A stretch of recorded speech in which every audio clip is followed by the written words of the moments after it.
क्योंकि ये चीज पूरी दुनिया में हो रही थी, तो लोग के अंदर जो इमोशंस थे उसका यूज करा गया और उस इमोशंस के थ्रू बहुत सारे पैसे इस फंड में आए। तो हेलो गाइस, कैसे हैं आप लोग का बहुत बहुत स्वागत है फिर से मेरे इस यूट्यूब चैनल पे। मैं आपके लिए एक सीरीज बनाऊंगा जिसमें आपको मैं सारा बताऊंगा कि कौन कौन सी ऐसी स्कीम्स थी, जो प्रोग्राम्स, जो फंड, जो स्कीम्स कभी पूरी ही नहीं हुई। और इसका बेसिकली जो कहते हैं ना, शोशाबाजी तो ऐसे करी गई थी पूरी मीडिया में कि हम ये कर देंगे, हम वो कर देंगे, बट हुआ कुछ भी नहीं। तो कैसे बीजेपी और ये मोदी गवर्नमेंट ने पूरे टाइम लोगों को बेवकूफ बनाया है। अब बहुत सारी चीजें हैं, तो भाई एक वीडियो में कवर करके आपके लिए भी बोरिंग होगा, तो मैं आपको अलग अलग वीडियोस में शॉर्ट में बताऊंगा कि कैसे क्या क्या फ्रॉड अभी तक हुए हैं। तो इस वाली वीडियो हम लोग बात करेंगे भाई पीएम केयर फंड के बारे में। पीएम केयर फंड जो है वो तब आया था जब 2020 में आया था कोरोना। अब एक ऐसी चीज आई जिसके बारे में हमें आइडिया भी नहीं था, उनके पास इतने फंड्स नहीं थे, और जबकि ये बात कही जा रही थी कि prime minister national relief fund already जब बना हुआ है तो आपने एक और फंड क्यों बनाया।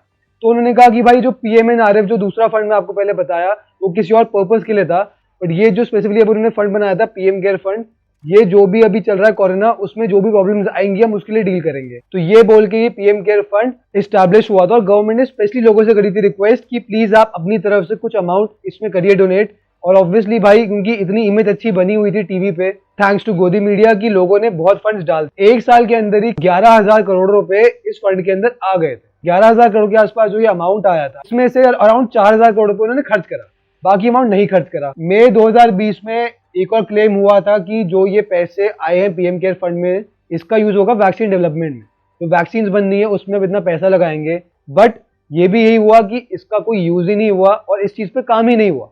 मतलब आप सोचो, ओपनली आके इतनी बड़ी पब्लिक अनाउंसमेंट कर दी कि हम जो आपसे पैसे ले रहे हैं उसको हम वैक्सीन डेवलप करने में यूज करेंगे, और उस पर कुछ वर्क ही नहीं हुआ।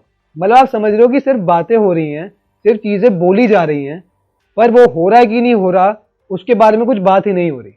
और लोग बेचारे इतने भोले हैं कि वो जो टीवी में देखते हैं वो मान लेते हैं, और मीडिया में ये दिखाते ही सिर्फ उनकी अच्छी बातें कि देखो उन्होंने बोला है कि वो वैक्सीन में पैसा लगाएंगे, वैक्सीन डेवलपमेंट में पैसा लगाएंगे।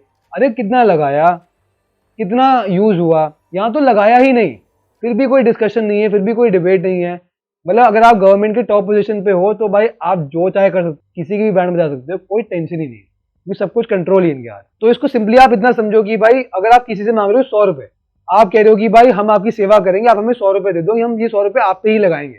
तो 100 रुपए मांगे, अब उन 100 रुपए में से इन्होंने 20-30 रुपए आपकी जो सेवा थी उसमें लगा दिए। अरे बाकी 70 रुपीज कहाँ गए, उसके बारे में कोई बात आ ही नहीं पाई। जब यार इतना बड़ा फ्रॉड हो रहा होता है तो बहुत लोगों को ये चीज समझ आ जाती है। बहुत लोगों ने कोर्ट में इसके अगेंस्ट वो फाइल करी, आरटीआई, की यार हमें इन्फॉर्मेशन चाहिए कि कैसे यूज हुआ। ये प्राइम मिनिस्टर के यहाँ से आया था कि ये जो पीएम केयर फंड बना था ये गवर्नमेंट ऑफ इंडिया का फंड नहीं है, ये किसी गवर्नमेंट के लॉ के अंडर नहीं बना हुआ। अब ये जो चैरिटेबल ट्रस्ट हुआ था, इसके जो चेयरमैन थे वो थे हमारे प्राइम मिनिस्टर मोदी, और जो बीजेपी के सारे एमपी वगैरह है, जो सारे नेता हैं, वो इसके थे उसके सीनियर ट्रस्टीज।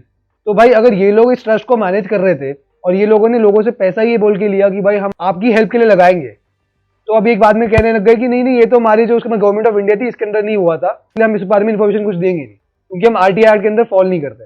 अरे यार ये लॉ को घुमाने वाली बातें हैं भाई, ये ओपनली फ्रॉड है। क्योंकि अगर आप खुद बताओ, अगर जेन्युइनली उन्होंने पीएम केयर फंड सिर्फ इसलिए करा होता है स्टैब्लिश कि हम इसको पब्लिक के लिए यूज करेंगे, तो भाई एक ही चीज का दे दो हिसाब। किस बात की आपको दिक्कत हो रही है कि आप हिसाब नहीं दे रहे हो और आप हिसाब देने से मना कर रहे हो। एक टाइम पे आप आके सामने से बोल रहे हो कि भाई हमें पैसा दे दो, हमें पैसा दे दो, बहुत ज्यादा नीड है हमें, और जब आपसे हम मांग रहे हैं हिसाब, आपका तो पैसा नहीं था, लोगों का पैसा था। और अगर ये गवर्नमेंट ऑफ इंडिया का फंड नहीं था भाई, तो पीएम केयर फंड में gov.in डोमेन नेम का यूज कैसे हुआ। gov.in का यूज वहीं हो सकता है जहां पर गवर्नमेंट ऑफ इंडिया हो इन्वॉल्व। आपने gov.in करा यूज, अगर आपने उस चीज को यूज करा तो आप कैसे कह सकते हो कि भाई गवर्नमेंट ऑफ इंडिया का फंड नहीं था ये, क्योंकि आपको पता है कि अपने पैसा तो यहाँ घुमा दिया, लोगों को पागल बनाया। मतलब ऐसे टाइम में भी जब कोरोना चल रहा था तब भी इनके अंदर ये नहीं था कि हम एक्चुअली में लोगों का भला करें, इनको ये था भाई फंड बना देते हैं, पैसा तो बहुत आ ही जाएगा, क्योंकि ऑब्वियसली इमेज बहुत ज्यादा अच्छी है, इमेज मीडिया में बस अच्छी दिखाई हुई थी। अब वेंटिलेटर्स के लिए इन्होंने काफी दिखाया कि हमने बहुत ज्यादा एक्सपेंसेस करे थे।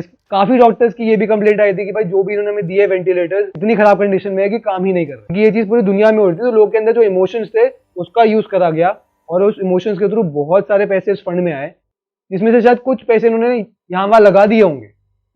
उसके बाद जो मोटा पैसा था वो तो गायब ही हो गया, कोई हिसाब ही नहीं है उसका। अरे मतलब चलो लॉ को छोड़ो यार, आप इस कंट्री के प्राइम मिनिस्टर हो, आप लोगों को बोलते हो कि मैं आपकी देश की सेवा के में लगा हुआ हूँ, देश के लोगों की सेवा में लगा हूँ, तो अगर देश के लोगों को आपसे क्वेश्चन है कि भाई जो हमने आपको पैसा दिया वो कहाँ यूज हुआ, प्रॉपर दो हिसाब, तो आप हिसाब ही नहीं दे रहे। तो आप समझ सकते हो कि भाई कैसे बात घुमाई जा रही है।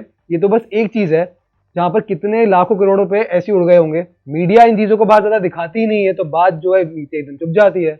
मीडिया क्वेश्चन करती है इस चीज को कि भाई नहीं आप बताओ, अगर चलो आप कहते हो प्राइवेट फंड भी नहीं है, बट आपने तो लोगों से मांगा था ना, तो उस चीज का आंसर तो दो कि कहाँ गया सारा पैसा। सिर्फ लोगों को पागल बनाने के लिए स्कीम्स निकाली, ऐसे नाम रख के स्कीम निकाली कि अरे पता नहीं ये हो जाएगा वो हो जाएगा, मीडिया में उसका एक शोशाबाजी कर दी पूरी।